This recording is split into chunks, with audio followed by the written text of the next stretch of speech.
పురుష 14వ మంత్రం. పురుష పురాణి భువనాన్ని సంహార సమయేస్యతి. అట్లా పురే సేతే ఇది పురుష. పురే సేతే ఇది పురుష. ఈ శరీరమును పురమనందున్నవాడగుడు చేత అతనికి పురుష అని పేరు. చూడండి, మన పురుష అంటే మొత్తం పురుషులు అనుకుంటారు. శాస్త్రంలో ఎక్కడ కూడా పురుష అని పేరు వస్తుంటుంది.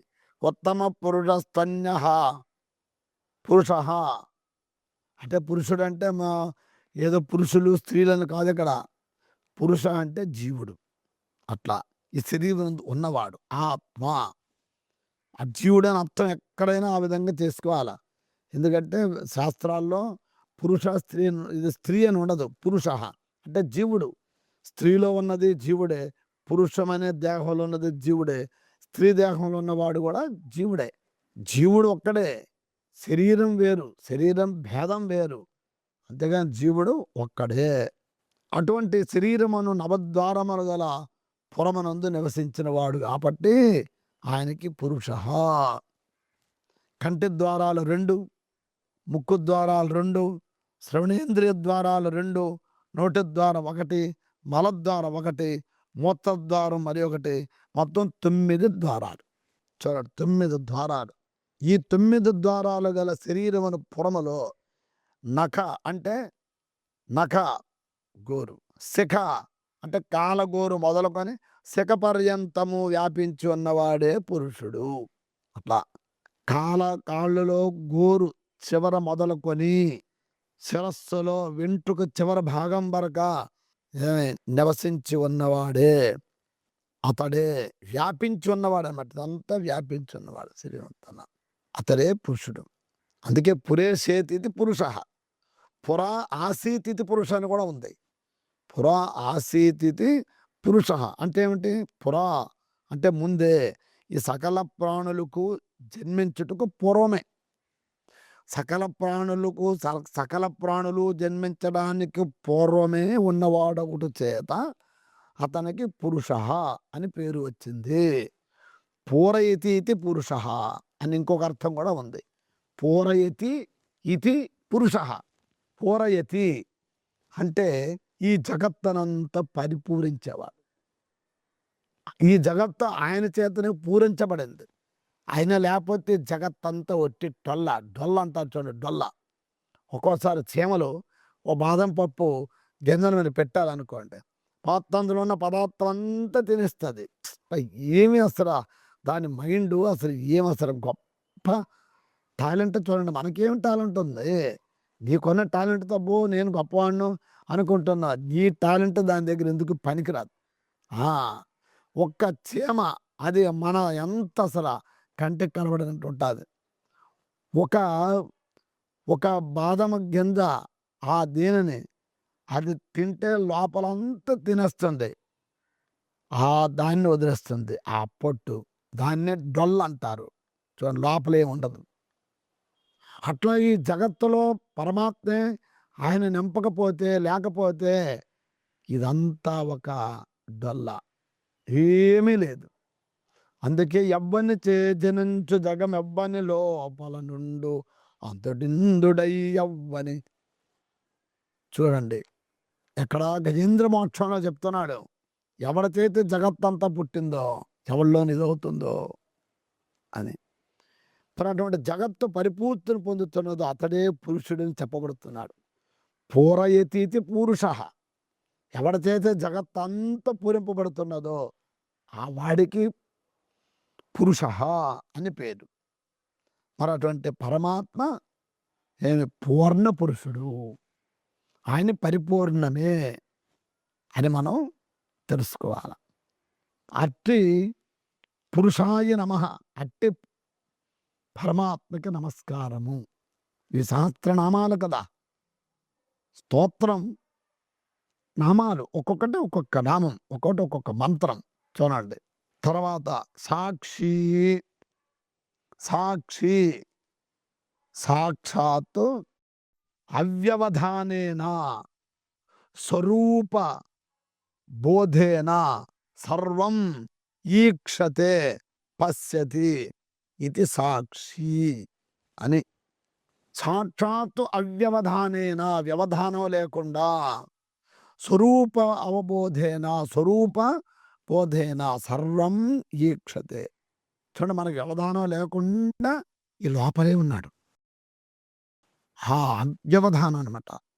లోపలే ఉన్నాడు, సాక్షిగా ఉన్నాడు, సర్వమును చూస్తున్నాడు. సాక్షి అంటే ఏమిటి? సమస్తాన్ని చూచేవాడు. ఆ చూచేవాడు ఎట్లా ఉన్నాడు? ఎక్కడో ఉండి కాదు, దగ్గరలో ఉన్నాడు. మనకు వ్యవధానం లేకుండానే ఉన్నాడు, ఉండే చూస్తున్నాడు ఆ పనులన్నీ.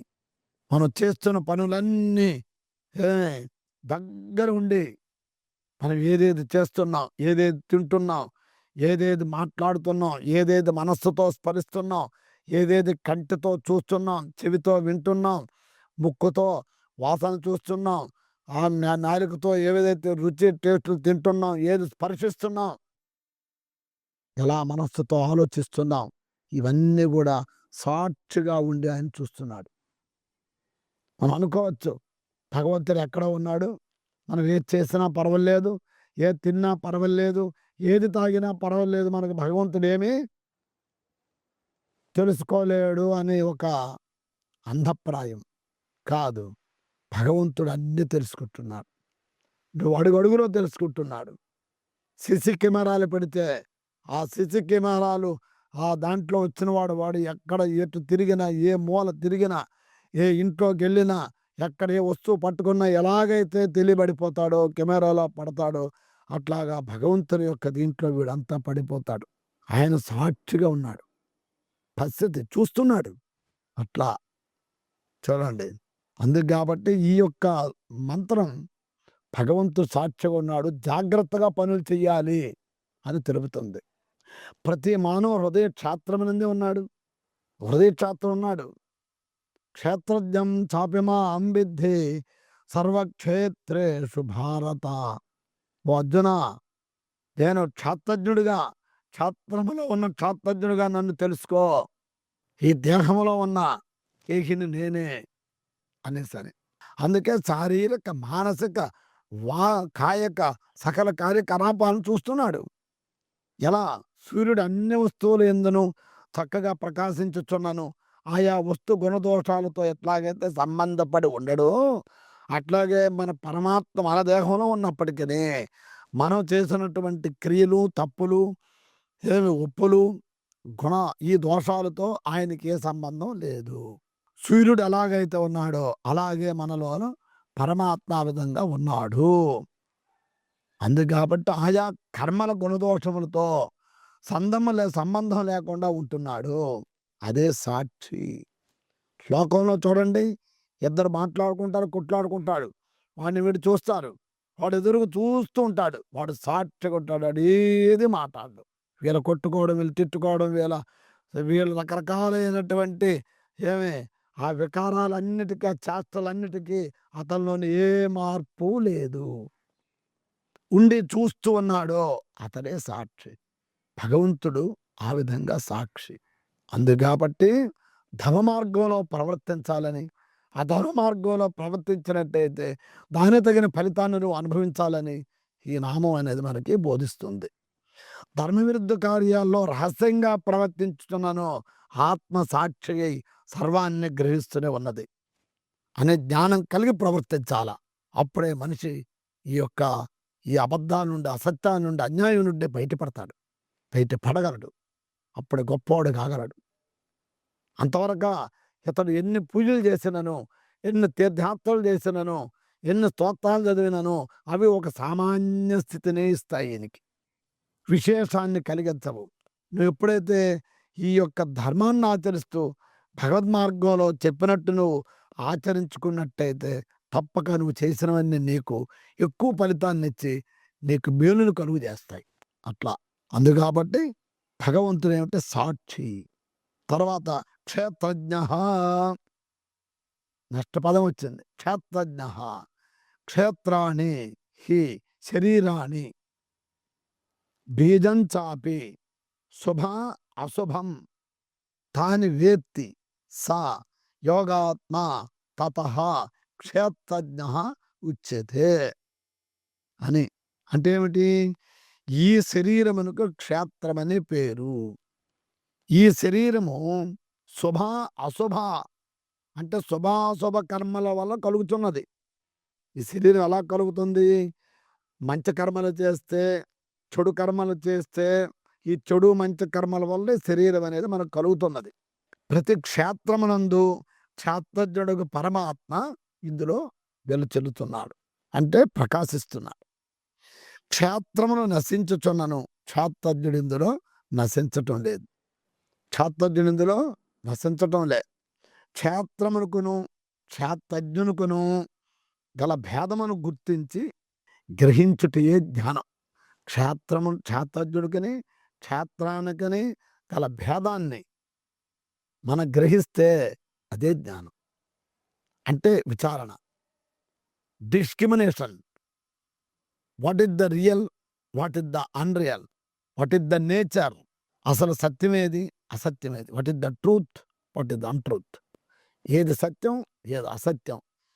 బిట్వీన్ ద డిస్క్రిమినేషన్, ఈ విచారణ ద్వారా ఆత్మ అనేది జ్ఞానం అనేది తెలియబడుతుంది. అదే ఆత్మ అని నీకు తెలుస్తుంది. మరి అటువంటి ఆత్మతత్వాన్ని తెలుపుతుంది ఈ క్షేత్రజ్ఞ అనే పదం. అటువంటి క్షేత్రజ్ఞాయ నమః, అటువంటి పరమాత్మకి నమస్కారము. అక్షరః, అక్షరః నా క్షరతీతి అక్షరః. అక్షరుడు అంటే ఏమిటి? నాశము లేని పరమాత్మ. క్షరం అంటే ఏమిటి? నశించేది. అందుకే నా క్షరతీతి అక్షరః. నా క్షరతి ఇతి అంటే నశించేవాడు కాడు. నశించేది ఏది? దేహము. మనం చూస్తున్నాం, మన తాతలు పోయారు, ఏమే మన ముత్తాతలు వెళ్ళారు, మన నాయనమ్మలు పోయారు, మన అమ్మమ్మలు పోయారు, మన తల్లులు పోయారు. అయినా జగత్తుకు సాక్షిగా ఉండి ఏ విధంగా అయితే ఇదంతా నడిపిస్తూ నడుస్తున్నదో అదే పరమాత్మ. అది నశించనది. అందుకే భగవద్గీత ఏమన్నాడు? నైనం ఛందంతి శస్త్రాణి నైనం దహతి పావకః నైనం క్లేదయంత్యాపో నశోషయతి మారుతః. దాన్ని ఏది ఛేదించజేయలేదు, ఎండింపజేయజాలలేదు, వాయువు ఆర్పలేదు, అగ్ని దహింపలేదు. ఆత్మ సనాతనం, ఆత్మ నిత్యం అని ఎలుగెత్తి చెప్పాడు భగవద్గీతలో. మరి అటువంటి అక్షరస్వరూపుడైన భగవంతుని తెలుసుకోవాలి. ఆ అక్షరస్వరూపుడైన భగవంతుని తెలుసుకొని మనం కూడా అక్షరుడిగా, మన స్వరూపమే అక్షరత్వం. కానీ మనం తెలుసుకోలేక మనం క్షరం అనుకుంటున్నాం. ఆ క్షరమనే నశించే భావన మనం తొలగిస్తే మనం కూడా అక్షర స్వరూపులమే. అందుకే అప్పుడు మీరు అక్షరాయ నమః, అక్షర స్వరూపుడైన భగవంతుడికి నమస్కారము అని తెలుపుతున్నది.